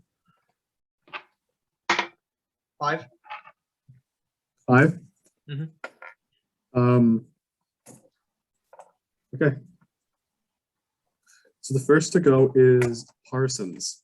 He lets out another laugh and he takes his cutlass again. Normal cutlass, normal steel. And he goes for another. He goes and his arm moves at a blinding speed as he goes to cut down Mikon. He does hit Mikon again, and Mikon goes into a state of dying. Oh no. All right. That should be sufficient for this one. Melanie, kill the one behind. Kill yours, or I have to dirty my hands with it. I'd rather not. And he licks his lips and he goes, "Sate my bloodlust so early into the fun." As the as a Mikon makes his roll, Mikon is now stable. He's entered that area. He didn't go high enough to die or get that, but he's a tougher old man than he looks. And as this happens, the Blut behind you, she goes for 2 attacks, her hands like claws to rip your insides out. What is your armor? 13. As you are able to dodge out of the way of the first one, as her hand it just goes by your head, you're able to feel the wind pressure from it. As the second one goes for underneath your rib cage, and this time it is able to hit you for 7. 7 damage. Oh my goodness. Did you feel her crack a rib? I think so. All right. It is your move. Okay. I'm gonna go for 2 or actually 3 close ranged chakram attacks on her. You're using the unling carved property, right? Yes, of course. All right. All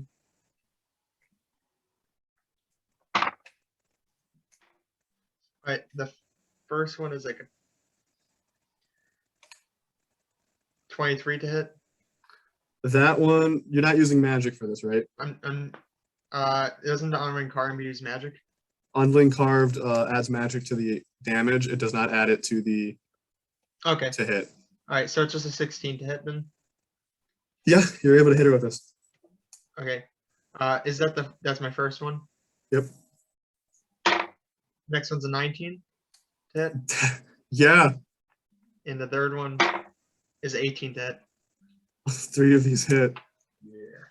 Yeah, I mean business, right, baby. And it's just the D4. Do I add damage? Anything to damage? So the last one you do add the +1. Okay. So they all get your dex +1, and the last one doesn't get a modifier, but it does get a +1. My dex +1, so is that to damage also? So for your 2 regular attacks, Yeah. it is 1d4 plus your dex modifier +1 when you're using unling carved. The other one, it is just 1d4, nothing added to the roll to hit, Okay. and then a straight d4, and if you're using unling carved, a +1. But the dex is to damage, not to hit, right?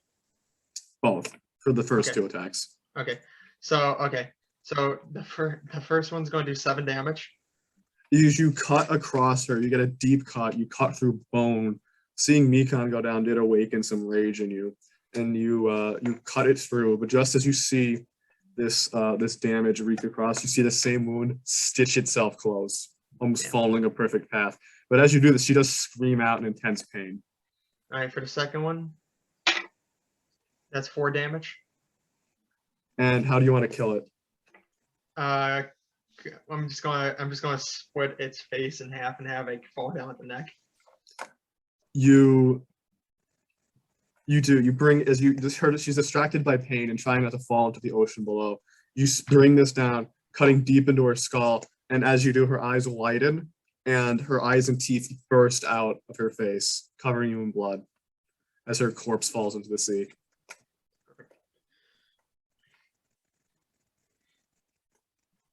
All right. I guess can't do much more than that, right? No. All right. I guess that's into my turn. Oh, I see this one has some fight, unlike the old man. As he steps over Mikon and Parsons begins walking towards you. You see, I knew this would happen. Bringing such an unseasoned fighter, even with the loving, powerful strength granted to us by Basil. She was still not enough to handle you. And he grips his cutlass tighter and goes, but a trained swordsman like myself, with the power of Aslia falling through my veins, that's a different story.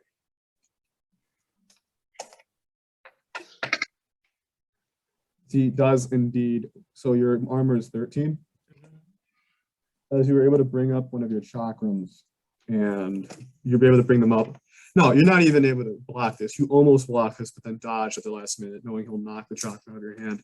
He quickly retaliates by swinging the sword again, this time cutting into you for 6 damage. Wait, pretty heavy hitting. All right.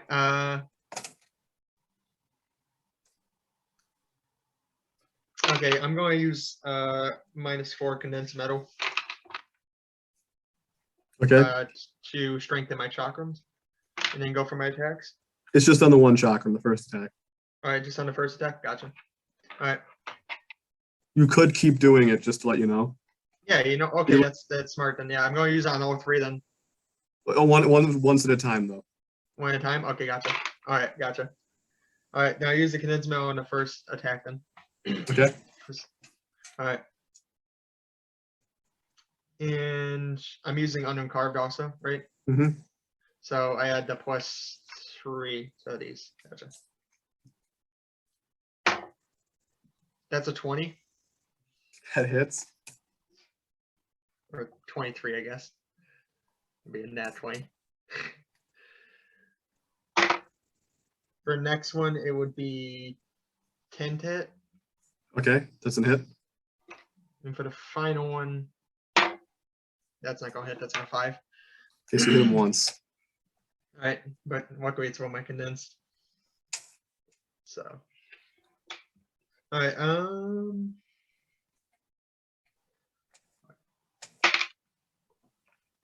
Of course.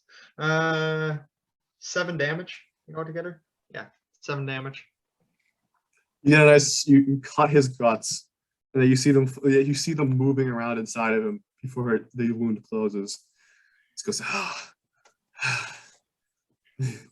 Basil was right. The sting of magic is unlike any pain a mortal can feel. But my body is so powerful now. I am so powerful now. No wound is permanent on the body blessed by Azlia's blood. And Azlia is the bloodsucker goddess. Just to remind you. As he goes to stab into you. You were able to dodge the first attack, but the second one, he gets you for another 6. All right, I'm down.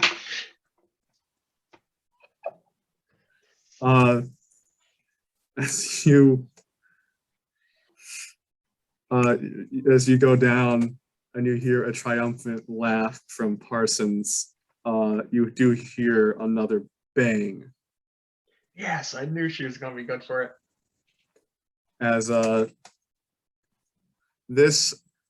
as your eyes lose consciousness, you're able to see his head come apart from a pistol blast.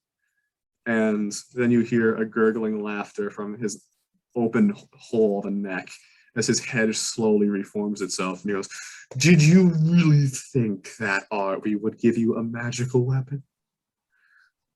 What did you think you'd accomplish besides slowing me down, you little ant?" And she goes, "I thought maybe the sound would wake someone up." Ooh, maybe. And he goes, "No one is here but you, miss. Although Basil did say I could feed on you when I was done." And as he says that, he kind of gags. And Sweet.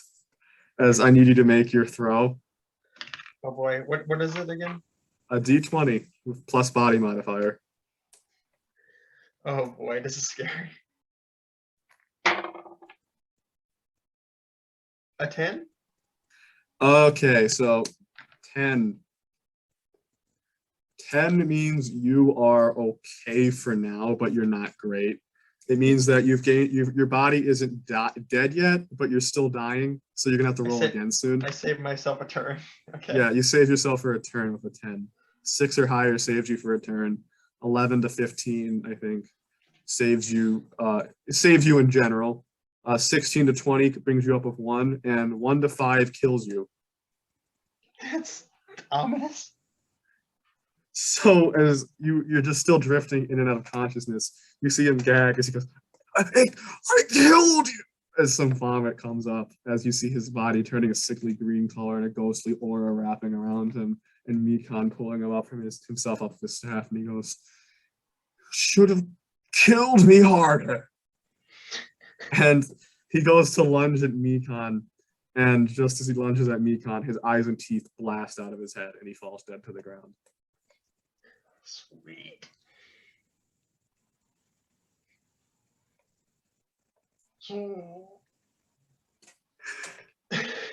As Mikon runs up, and he's smelling salts you. Thank goodness.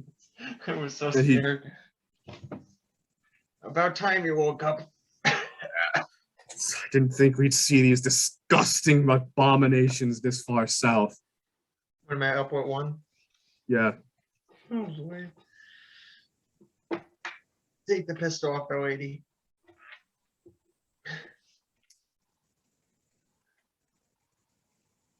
You can't trust Yes. her too much with that. If I had my magic, we wouldn't be in this situation. If you had your magic, you'd be 500 miles away by now. Still wouldn't be. Well, you're stuck with us. Too bad.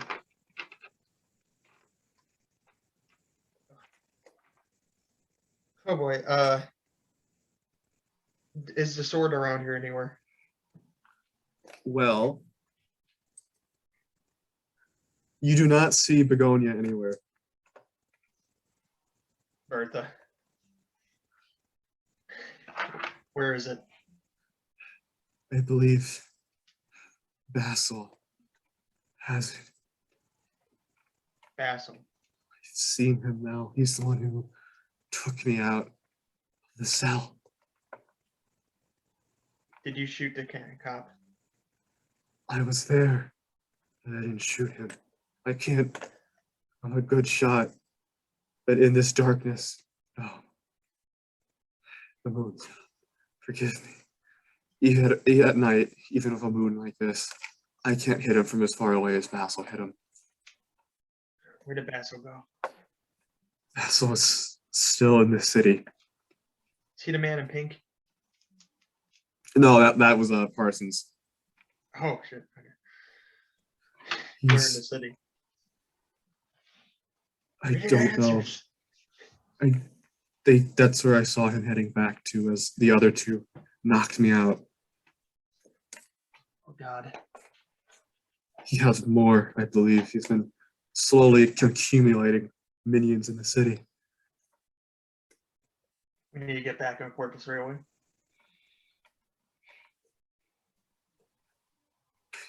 We have to be careful. Both of you don't look good. Yeah, but what are we gonna do? Sit around?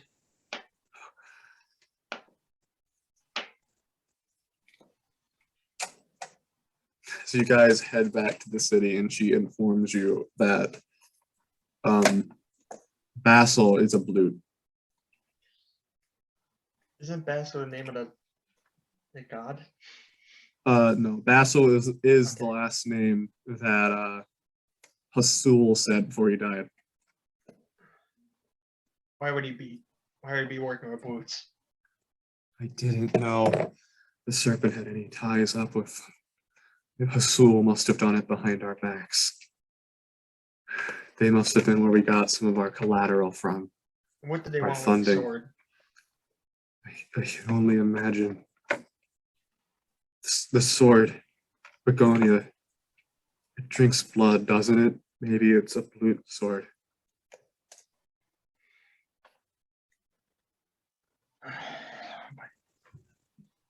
It must be something special if they want it back this bad.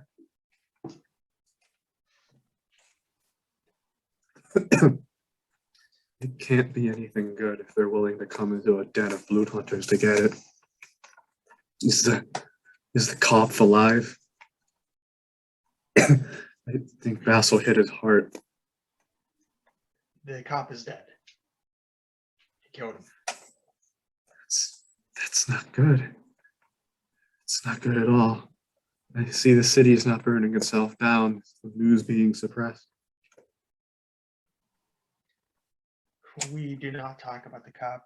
We're not sharing with the commoners that he's dead. That's good, but I'm sure it will upset Basil. Why you didn't want to kill him? No. He wanted the city to be in flames. Well, nonetheless, though.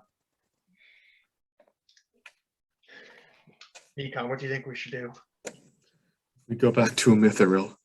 The healers there can put us back into full shape. We fighting spirit again. Okay. We need to report to the advisors immediately. We've discovered. All right. So you guys are very warily able to get through Lavency and back to Mithril with Bertha in tow.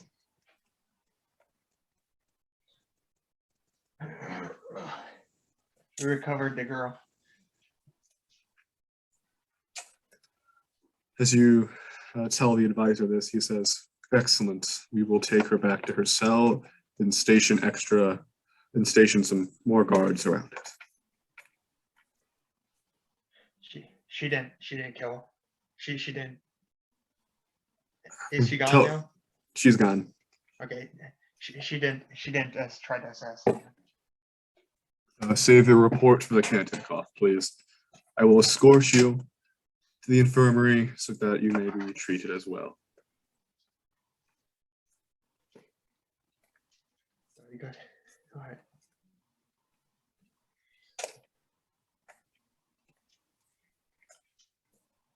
You were taken down, and you see the Canton Cough.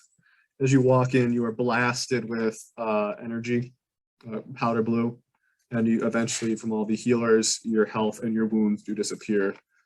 It's kind of a burning, itching feeling too. The Canton Cough, even with his dark complexion, looks quite pale, but he is good enough to not be under constant healing magic. Can't cop. We recovered Bertha, but we still don't have the sword. That's some good news, at least. Did you find anything else? Basso was behind your assassination. Basil. Yes, is apparently a Blut.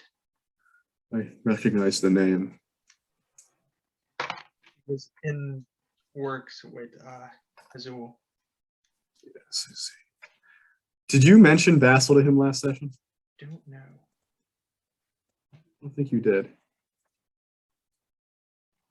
Yes, but apparently he was reporting to Azul was reporting to Basil. Basil was inside the town. I think I know who Basil is. Who is he? Basil. The name is familiar to me. This never clicked. Are you aware of General Ilka? Would I be, by any chance? Yes. Okay. General Ilka is the leader of the Blutsauger forces invading Purpleshine. Yes. Of course. A general was a noble Bluts. And nobles like her, they like to have lieutenants, minions. Those that will do as they say but are closer to themselves. We have reason to believe that Ilka has 4 advisors. And one of them we've been reported as named Basil. An insider? What do you How? mean? No, advisors to the general, not insider. But I don't know why? how he got into Lavency. Well, Blut? we'll have to find out how. But I can tell you all I know about Basil, besides his reputation as an advisor, is if he's an advisor to a noble, he has to be a knight.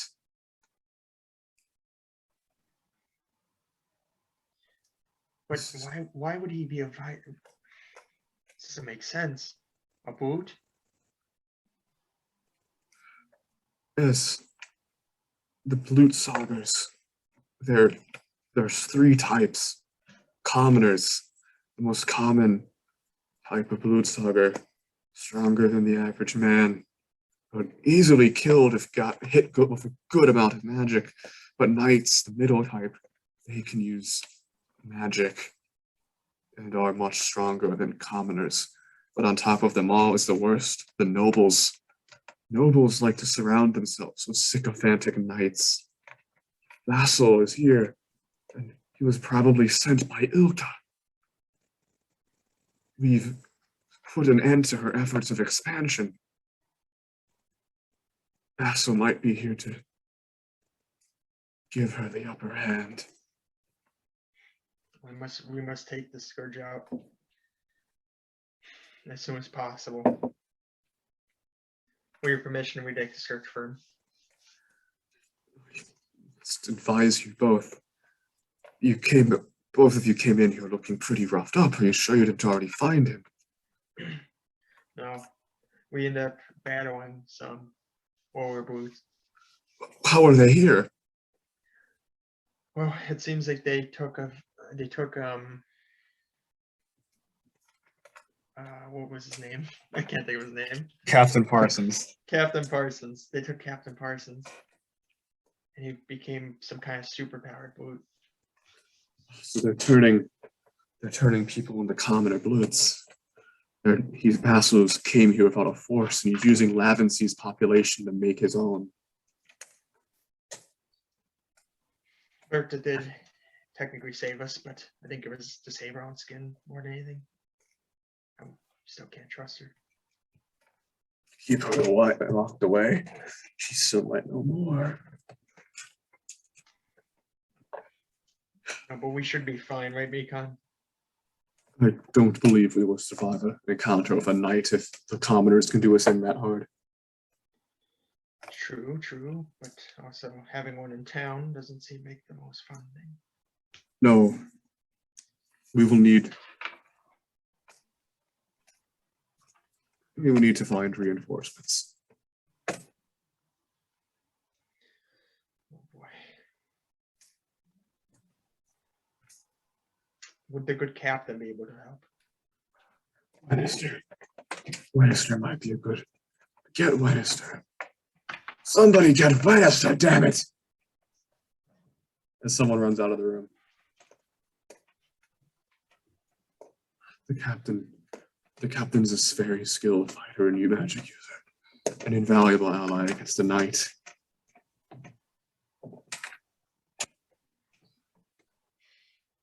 You too. Yes.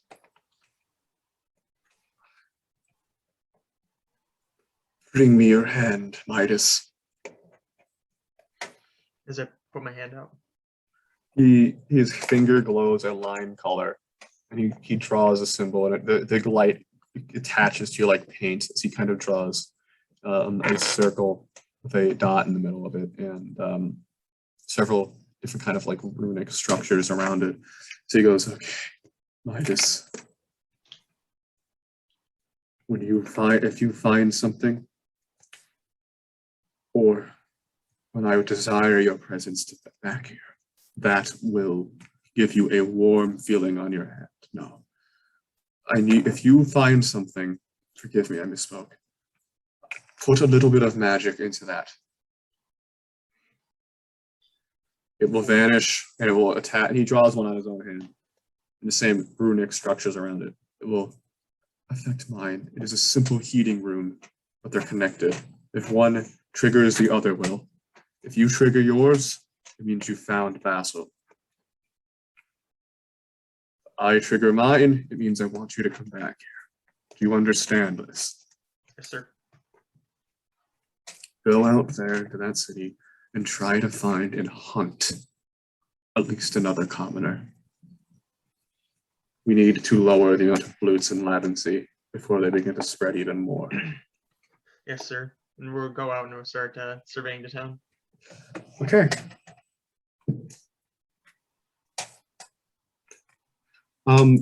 As you guys are surveying the town, everything seems really normal so far. It's too quiet around here. I agree. You'd think with Bluts lurking within the shadows, something would go wrong, or one of them at least eat someone. These boots are these boots are acting too smart almost. This knight must be quite a controlling force. Basil was the one pulling the strings behind the entire Amythest Serpent. I'm sure he can handle a few commoners. Do we have any way of getting those monsters out here? Do we know any kind of what would Boots go after?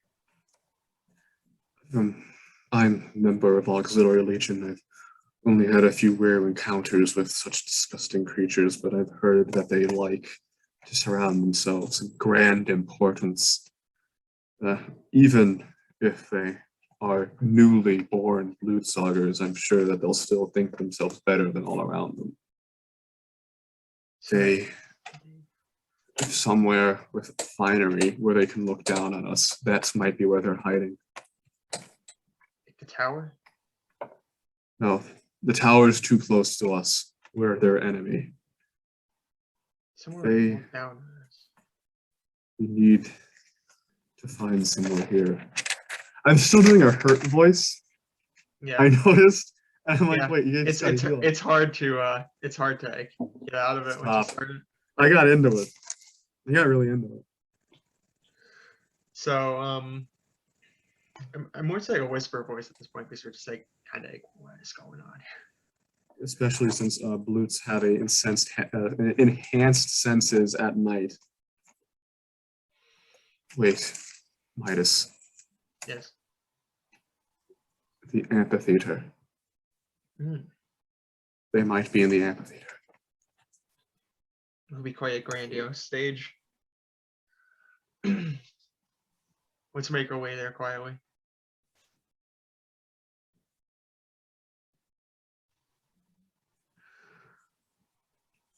As you come around to the amphitheater is a large, very decorative, very well painted. It's a place for speeches. It's an outdoor theater. And in the very back of it, there are a few buildings where a lot of the props are kept.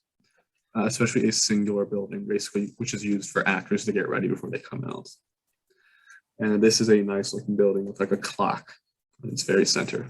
Well, its top is a sundial, actually. And it's a movable sundial. You can take it down and move it places. It's also very pointless because it's very hard to move. It's a giant piece of rock. This was made without thinking, essentially. It's just you for can- show, basically. It's just for show, yeah. We should So- probably search the buildings then. So you search the buildings. You do hear someone muttering to themselves. Stupid bastard. They think just because they have some fancy sword means that they're better than me. Really, we were both turned at the same time, and he thinks he's better than me, more worthy of Basil's love than me? No, I'll kill as many bloodsuckers as him without that sword, and then Basil will give the sword to me. Yes, that's excellent. And as this goes, can I get a clear shot on this thing? It looks like a very thin man talking to himself. Yeah, his glowing eyes and sharp teeth.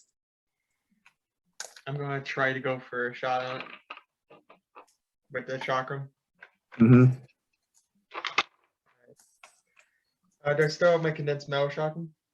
No. No? Okay. Okay. That's a 20? 23? Not 20? 23 hits. Okay. Do I add anything to the hit? Wait, It's a runic carved. you can't do Undling Card at range. I can't do anything carved at cage. Can I use manipulate metal then? Yeah. To fill it up with some magic? Alright.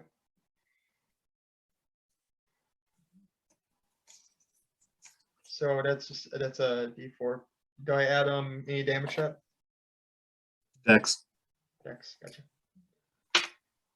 That's 4 damage.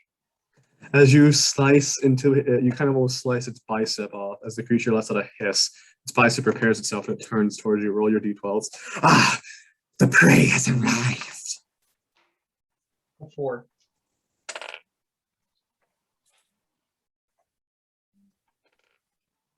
What the hell?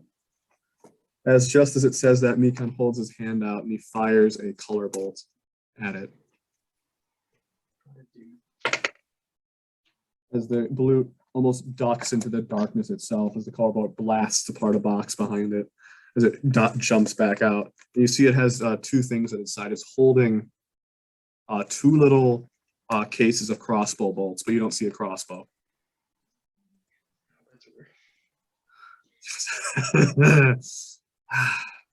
I was a hunter once, you know.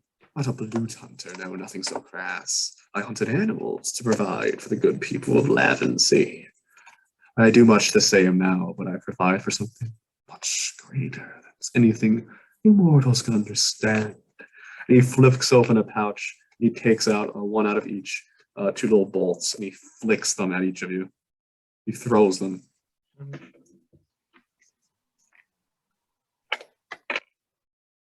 Oh, he hits both of you. Oh, that's great. For you, Midas, he takes 7 damage, and he hits Mikon for 6. That's wonderful. That's a lot of again. Your turn. Okay, 3 attacks. You running up to him? Yep. And unwind carve, of course. Another 20. 23. That hits. 6, I don't think it's hitting. And 16. So 2 of them hit. Right? Yep. Roll for damage. The first one gets the plus 3, but the last one doesn't, right? Correct. Well, good thing, because that's 7 damage on the first one. As you slice into his chest, it like a ripple goes through its body, and its eyes and teeth blast out. Is that just like its way of dying? Yeah. Their teeth and eyes blast out? Yep. It's pretty rad. As the 1 Blut is dead. Okay. I guess we'll report back that we killed a Blut. You guys are heading out. You hear a booming laugh. That's ominous. I'm gonna take a walk. We'll take a look. A figure is walking by the props. Many different things. And the guy seems to be dressed actually in some of the prop equipment. He's dressed as a king of old. And it's his long like cape is dragging behind him. He's a heavier set man, but that doesn't off-put the glowing eyes and sharp teeth to smile. As the Blutsauger enters the room, at his sword hangs Begonia. Oh. At his sword, his hide, at his side hangs Begonia. He goes, and what do we have here? I see you killed my little friend. Well, he was not as worthy of Basil's favor as I. So it's no wonder that he died like an elf. But both of you look suitably tenderized as he pulls Begonia out. You once again see the beautiful blade shining in the moonlight. You're both just ripe for the eating. I think one of us is gonna walk out here, or 2 of us is gonna walk out here alive, and one's gonna have their face blown apart. Do you not see what I'm holding? This is the sword that forged the Amythest Serpent from nothing. And that was in the hands of a mortal. Now it's in the hands of someone that can truly use it. Let's see then. Okay. As he inhumanly fast is suddenly in front of you. Damn. especially with his heavier frame, as he lifts the sword up and goes to attack. You dodge out of the way as he cleanly cuts one of the boxes in half. He then turns and goes for another slash at you. This time he hits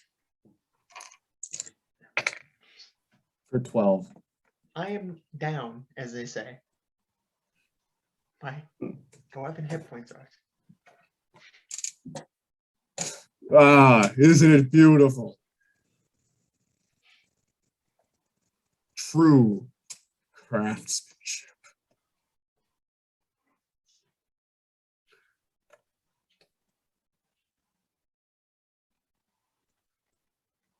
Time for Mikon to start pulling his weight. As the Blut says this again, he is wrapped in a sickly aura. And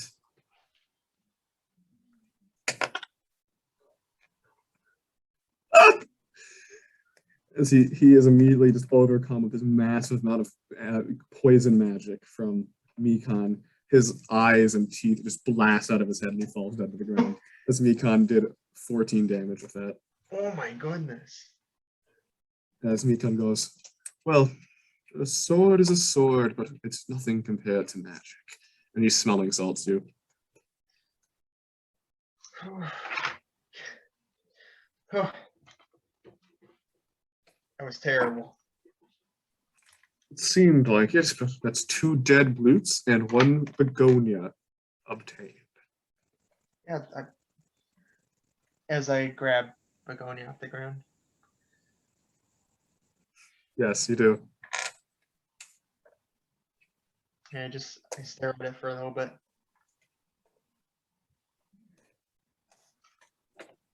Wow. You notice there's a crack in the blade. There's a crack in the blade.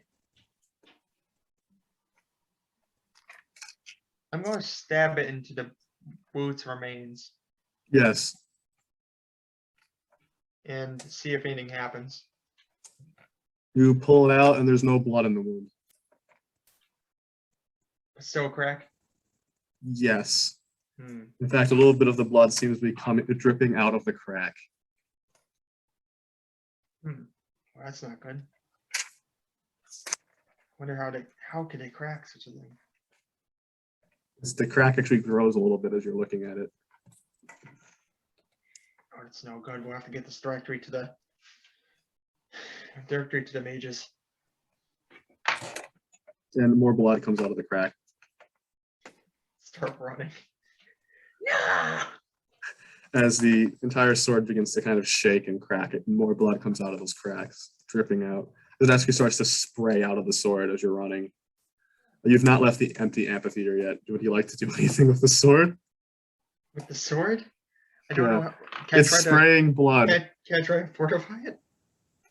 I don't think I can.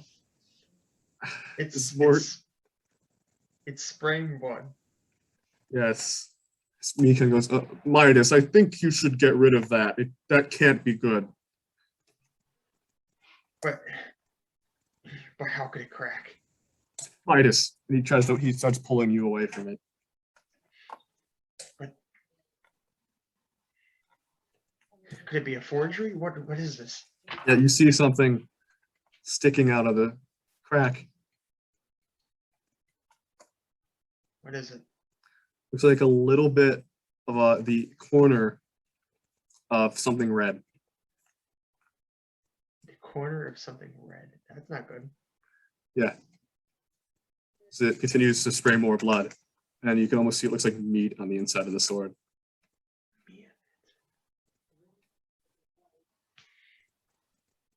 We should just watch this from afar.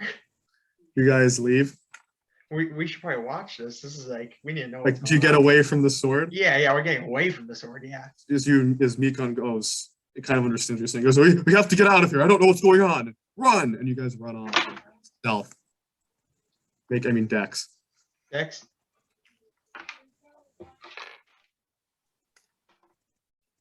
14? As you guys hide behind the buildings of the amphitheater, and watch the sword as it continues a fountain of blood, as the metal begins to come apart and bend, and you see what was coming out of it begins to blow in the wind, a large red ribbon. And the sword continues to unfold itself, its metal shifting into flesh, as flesh reveals fabric underneath, as unfolding from the sword until there is no more begonia, is a man. Is it the man? A large red ribbon wrapped around his waist, We can assume. and a black outfit aside from that, a very fine looking outfit. He has a tanner skin, dark black hair, sharp teeth, and his brown eyes with burning red pupils. Yep, I think that sounds about right. Vassal. I'm gonna hit that little thing on my wrist. Help. As you sense some tiny, minute magic into it, it goes away with a warm feeling. And as this happens, you hear Vassal say to himself, oh dear, trust some newborns to do. An important job, my issue, my fault. Still have 3 more, can always make more.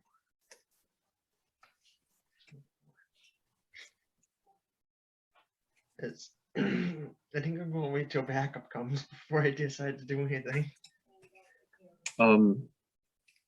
They don't know where you are. That was just kind of a signal that something's going on.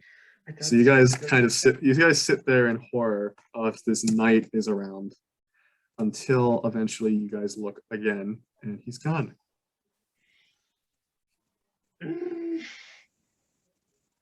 Yep, I think we're heading back to the Canton Cup. As you head back to the Canton Cough and gets healed once again, you relay the information to him. Yes.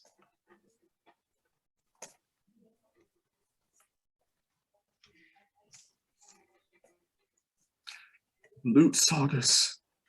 They're artifacts. They can only use artifact magic. Knights can use 1, rarely 2. They store them inside of their bodies as blood. But never did I expect that of Loot's artifacts, as bizarre as they have historically been, was that it could turn itself into a sword. So you're saying he was the sword the whole time? I'm saying that there was never a begonia. The sword was always Vassal. And it's probably been manipulating its wielders into doing Vassal's will. Do I feel like a great deal boss? You haven't actually felt as much of a connection to the sword since the whole Gehenna call. It seems like, besides your great love of the greatest man ever, Gehenna Edic, it seems like Vassal had relinquished his hold of you by that time. Sweet. And decided to go for a more direct approach with the whole assassination plan. So, do we think he's still around town, or do you think he just bolted? Did he notice you?